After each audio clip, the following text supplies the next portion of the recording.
जीवन में जब भी हमारे समक्ष संकट आता है तो हमारे पास दो मार्ग होते हैं।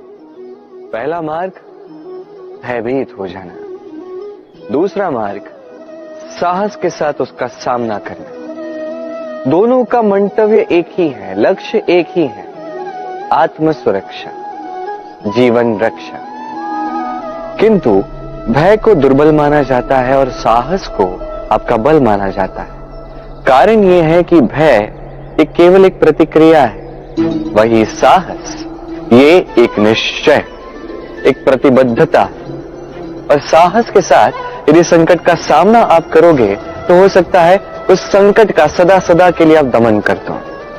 क्योंकि संकट जब आता है सर्वप्रथम हमारा द्वंद्व होता है यहां मन। उस संकट का सामना हम यहां करते हैं।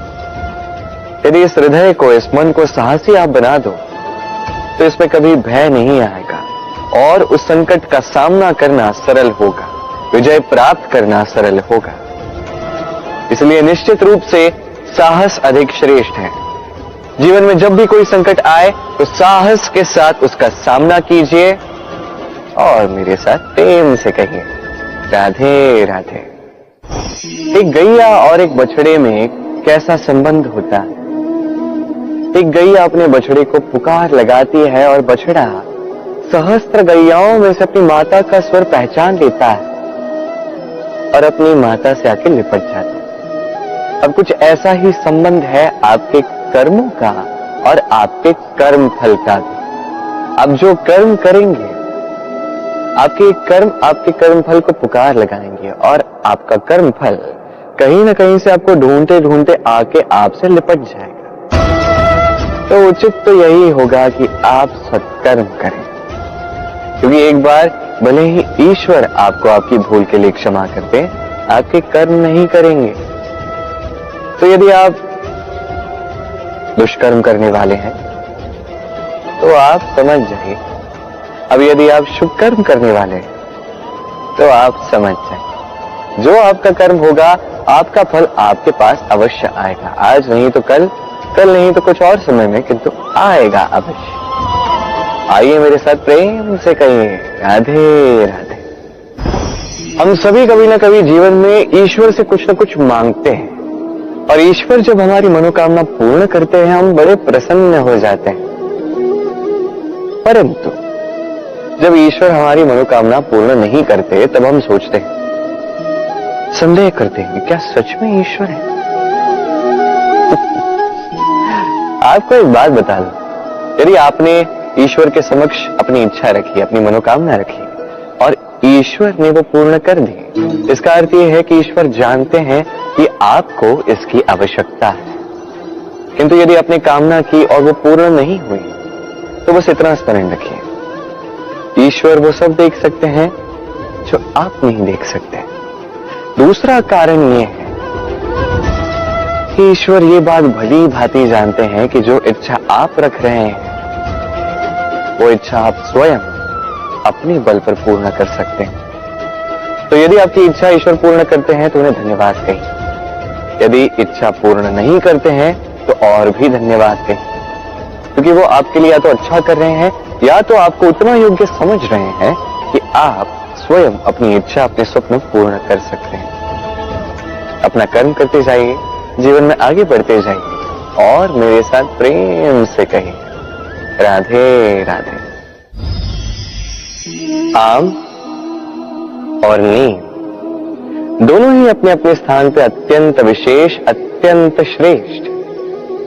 आम हमारी शक्ति बढ़ाता है, वही नीम रोगों से लड़ने की हमारी क्षमता बढ़ाता है।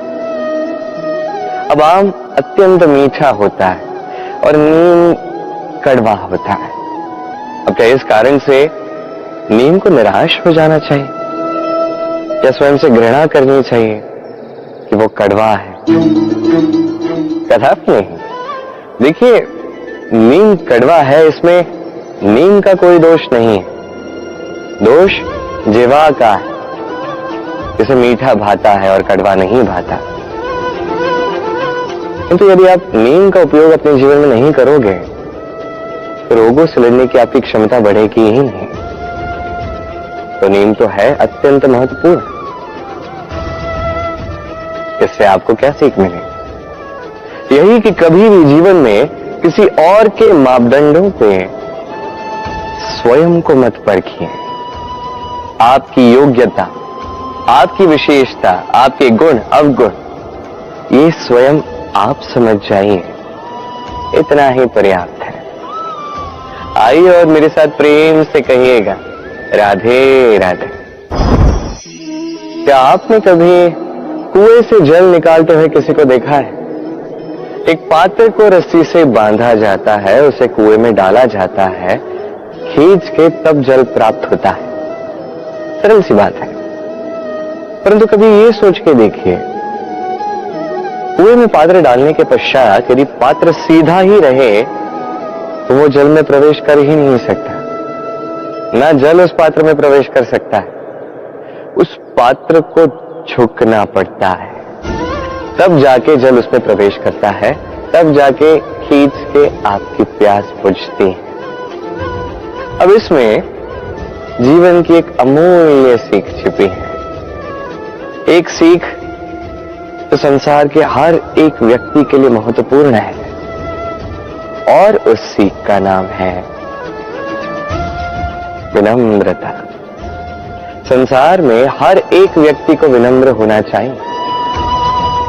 आप स्वयं को विनम्र बना दीजिए, आपको बड़ों का आशीर्वाद भी प्राप्त होगा, सफलता का साथ भी प्राप्त होगा। आप विनम्र नहीं, कुछ भी टिकेगा नहीं। तो विनम्र रहिए और मेरे साथ प्रेम से कहिएगा, राधे राधे। कभी आपने सोचा है कि वो क्या है जो आपको आगे बढ़ने से रोकता है?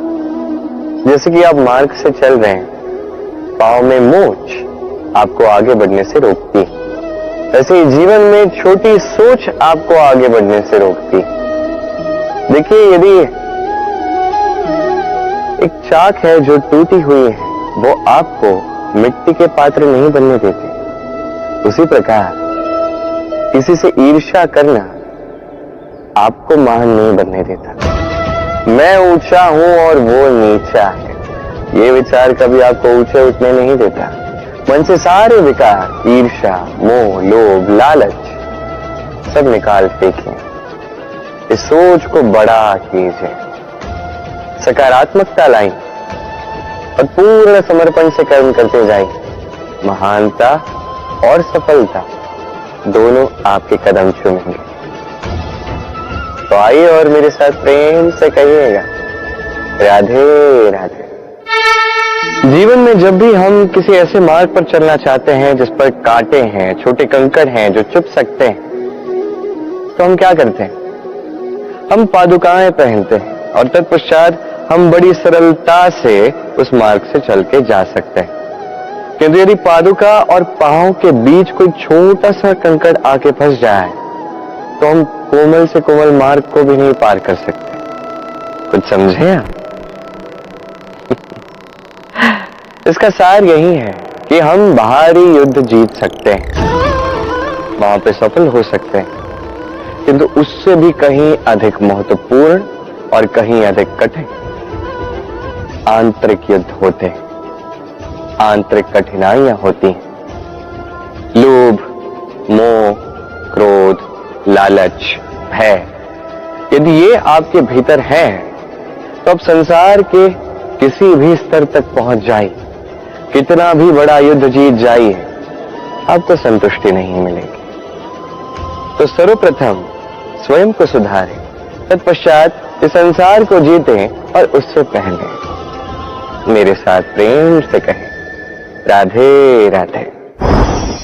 कभी कभी हम किसी कार्य को आरंभ करने के विषय में सोचते हैं, फिर और सोचते हैं, फिर और सोचते हैं, सोचते ही रह जाते हैं। देखिए, ये अनुचित नहीं कि हम किसी कार्य को आरंभ करने से पूर्व उसके विषय में सोच विचार करें, उसे समझें, ठीक है, किंतु सारा समय इसी में व्यर्थ करना उचित नहीं। यदि आपने अधिक समय लगा दिया तो समय आपसे रुष्ट अवश्य होगा, और क्यों ना हो, आप समय को नष्ट कर रहे हैं, ये उचित नहीं। देखिए, निश्चित रूप से सोच विचार कीजिए, आकलन कीजिए, पूर्ण रूप से कीजिए, किंतु ये भी स्मरण रहे कि उस उचित समय में आपको कर्म आरंभ करना है। सोचते ही रहोगे तो कर्म आरंभ नहीं कर पाओगे। और ये समय अत्यंत बलवान है। इसका सम्मान करोगे तो ये आपका साथ देगा, नहीं करोगे नहीं देगा। आइए इस समय का सम्मान करें और मेरे साथ प्रेम से कहें, राधे राधे। कई बार ऐसा होता है कि हमारे अच्छी मंशा पर, अच्छे विचारों पर, अच्छे कर्मों पर लोग संदेह करते हैं, प्रश्न उठाते हैं,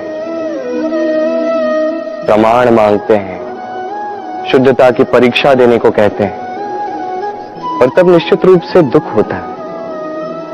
हम सोचते हैं कि यही जीवन है। इतना अच्छा सोच के भी, शुभ कर्म करके भी लोग हम पे ही संदेह करते हैं। दुख तो होता है, किंतु दुखी होने की आवश्यकता नहीं। क्यों नहीं है? क्योंकि यदि कोई आप पर संदेह करता है तो उन्हें करने दे। संसार में क्या होता है, देखिए, संसार में स्वर्ण की शुद्धता को ही परखा जाता है, कोयले की कटुता को नहीं। आप स्वर्ण हैं तो आपकी शुद्धता को परखा ही जाएगा, वो तो होना ही है। आप स्वयं को दुखी मत कीजिए, आपका केवल एक कर्म है, स्वर्ण की भांति चमकते रहिए। संसार को आपके सोच विचार, आपके कर्म का, आपकी शुद्धता का प्रमाण मिलता ही रहेगा। तो आइए और मेरे साथ प्रेम से कहिएगा, राधे राधे। कई बार ऐसा होता है जहां लोग हमारे सत्य को अस्वीकार करते हैं और लोगों की मिथ्या बातों को स्वीकार कर लेते हैं, वो भी बड़ी सरलता से। तब हमें बड़ा दुख होता है, बड़ा क्रोध आता है लोगों की इस सोच पर। और ये जानना अधिक महत्वपूर्ण है कि ऐसा होता है तो क्यों? क्या कारण आप हैं? क्या आप में कोई दोष है? कदापि नहीं। कारण ये है कि सत्य, इस सत्य का मूल्य कहीं अधिक है। इतना अधिक है कि कई बार बड़े से बड़ा धनी भी इसका मूल्य चुका नहीं सकता। वही बात की जाए यदि मिथ्या की, तो इसका मूल्य बहुत छोटा है, बड़ी सरलता से, इसलिए मिथ्या सब में बिक जाता है। आपका कर्म सत्य कहूं तो ये नहीं कि आप सोचते रहें कि लोग आपको क्यों नहीं समझ रहे, आपके सत्य को क्यों नहीं समझ रहे। आपका कर्म है अपने सत्य के साथ खड़े रहना, सत्य के साथ चलते रहें, क्योंकि सत्य भी उन्हीं के पास आएगा जो सत्य को खोजना चाहते हैं। अन्यथा अधिकतर लोग मिथ्या में ही प्रसन्न हैं।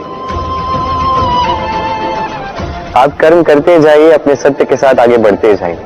सत्य अधिक समय तक छिपा नहीं रहता, संसार के समक्ष एक न एक दिन अवश्य आएगा, और तब भी ये लोगों पर है कि वो स्वीकार करना चाहते हैं या नहीं। आप कर्म करते जाइए और मेरे साथ प्रेम से कहिए, राधे राधे।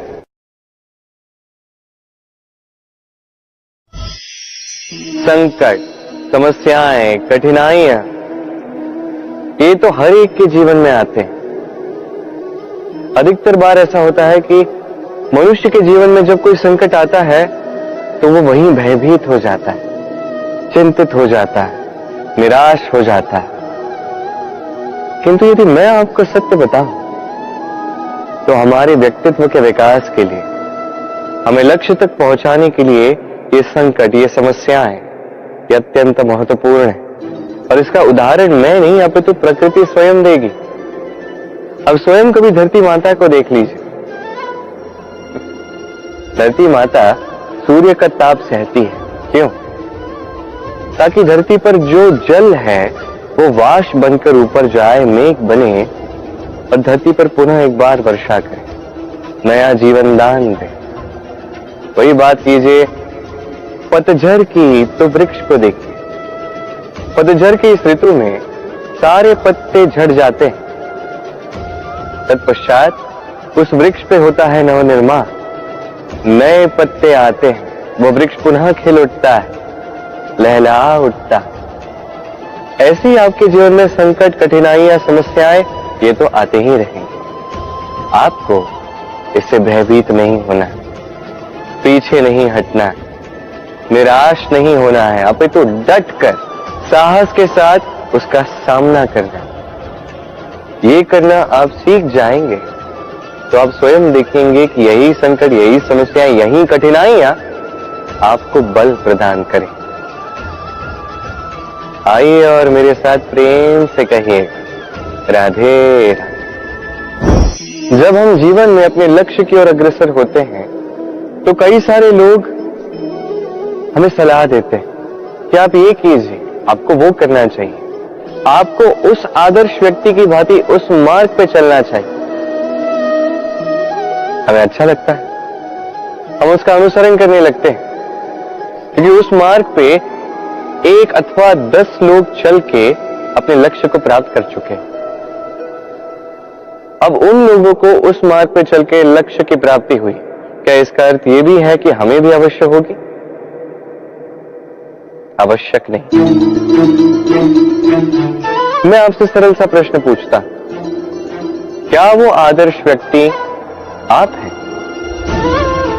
नहीं, वो व्यक्ति कोई और है, जिसकी अपनी सोच है, अपनी विचारधारा है, अपने कर्म है, अपने अनुभव है, अपने गुण, अपने अवगुण है, उनकी अपनी एक यात्रा है, अपना लक्ष्य है। वो आप नहीं। बात की जाए यदि आपकी, तो आपके विषय में सबसे अधिक कौन जानता है?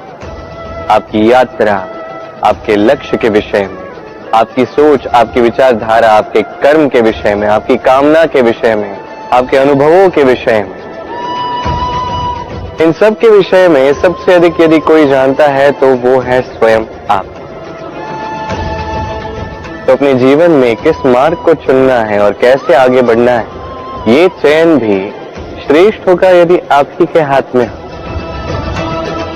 आप अपने जीवन का आकलन कीजिए, समझिए और अपने लक्ष्य को जाकर प्राप्त कर लीजिए। कुछ इस प्रकार उदाहरण इस संसार के समक्ष प्रस्तुत कीजिए कि भीड़ आपके मार्ग पर चलने के लिए आतुर हो जाए। आइए और मेरे साथ प्रेम से कहिएगा राधे राधे। कभी जब भवंडर आता है, आंधी तूफान आता है, तब देखिए ये कितना बड़ा स्वर करता है, कितना बड़ा नाद करता है, विध्वंस मचा देता है। जब बाढ़ आती है तब कितना बड़ा स्वर करती है, कितना बड़ा नाद करती है, किनारों को तोड़ के रख देती है। वहीं किसी वृक्ष को देखिए, शांति से खड़ा रहता है, मौन, और अपना कर्म करता है, छाया देता है, फल देता है, कोई बड़ा स्वर नहीं, कोई नाद नहीं। नदी की बात की जाए तो नदी जो बहती है, खेतों को सींचती है, वनस्पतियों को प्राण देती है, हमें पीने के लिए जल देती है, इतना महान कार्य करती है, कोई बड़ा स्वर नहीं, कोई बड़ा नाद नहीं। ये सीख है। इस संसार में जो भी महान कार्य करते हैं, मौन होकर अपना कर्म करते जाते हैं, क्योंकि उन्हें पता है महत्व स्वर का नहीं, कर्म का। और जो रुद्र का साथ देते हैं, नाद करते हैं, वो केवल विध्वंस मचाते हैं। आप मौन रहकर कर्म करते करते महान बनना चाहते हैं, या रुद्र का साथ देकर केवल विध्वंस मचाना चाहते हैं? निर्णय आपका है। आइए और मेरे साथ प्रेम से कहिएगा राधे राधे। आप जीवन में क्या बनेंगे, ये आपके परिश्रम, आपके निरंतर प्रयास और आपकी चुनी हुई दिशा पर ही निर्भर नहीं करता। ये निर्भर करता है आपकी संगति पे भी। ये संगति जो अत्यंत महत्वपूर्ण होती है। प्रकृति भी हमें यही सिखाती है एक उदाहरण द्वारा। यदि ये मैं आपको बताऊं तो किसी हवा के झोंके को देखिए। एक हवा का झोंका जब किसी पुष्प को स्पर्श कर जाता है तो वो भी सुगंधित हो जाता है। यही हवा का झोंका जब किसी नाले के ऊपर से बहता है तो वो भी सुरभिहीन हो जाता है। ये संगति ही है जो मनुष्य को कहां से कहां पहुंचा सकती है, आपको पता भी नहीं चलेगा। ये संगति का प्रभाव ही है जहां चने के साथ घुन भी पिस जाता है। ये संगति का प्रभाव ही है जहां एक साधारण सा पत्थर स्वर्ण के साथ मिल जाता है और वो भी रत्न बन जाता है। तो इस संगति का विशेष ध्यान रखिए। अब किससे मिलते हैं, क्या बात करते हैं, क्या सीखते हैं, उनका आपकी ऊर्जा पर क्या प्रभाव पड़ता है, सब देखिए और मेरे साथ प्रेम से कहिएगा, राधे राधे। प्रकाश किसमें होता है?